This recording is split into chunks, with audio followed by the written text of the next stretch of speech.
गांव में एक स्कूल था। यह बहुत पुराना था। लोग इसे भूतिया स्कूल कहते थे। वे कहते थे कि रात को स्कूल से डरावनी आवाजें आती हैं। कोई भी स्कूल के पास जाने की हिम्मत नहीं करता था। बच्चे डरते थे, बड़े डरते थे।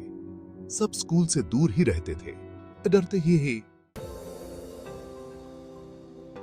आर्यन एक बहादुर लड़का था।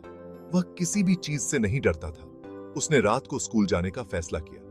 वह देखना चाहता था कि क्या ये कहानियां सच्ची हैं। रितेश आर्यन का सबसे अच्छा दोस्त था। वह डर गया था, लेकिन उसने आर्यन के साथ जाने का फैसला किया। रितेश जानता था कि आर्यन को उसके साथ की जरूरत है। उन्होंने सूरज डूबने के बाद स्कूल के मैदान में मिलने की योजना बनाई। रात का अंधेरा था। आर्यन और रितेश स्कूल गए। वे बहुत डरे हुए थे। वे स्कूल से अजीब आवाजें सुन सकते थे। अचानक उन्होंने कुछ देखा। वो एक औरत थी। उसने सफेद साड़ी पहनी हुई थी। वह रो रही थी।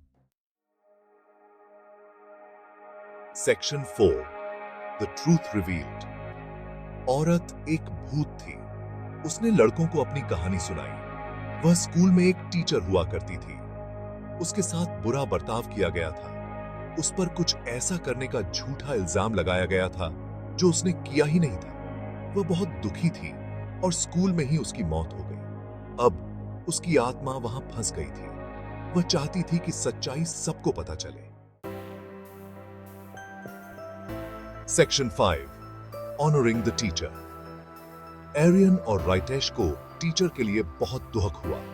उन्होंने उसकी मदद करने का फैसला किया। उन्होंने गांव में सभी को टीचर की कहानी सुनाई। गांव वाले हैरान रह गए। उन्होंने टीचर की याद में कुछ खास करने का फैसला किया। उन्होंने स्कूल में एक स्पेशल प्रोग्राम का आयोजन किया।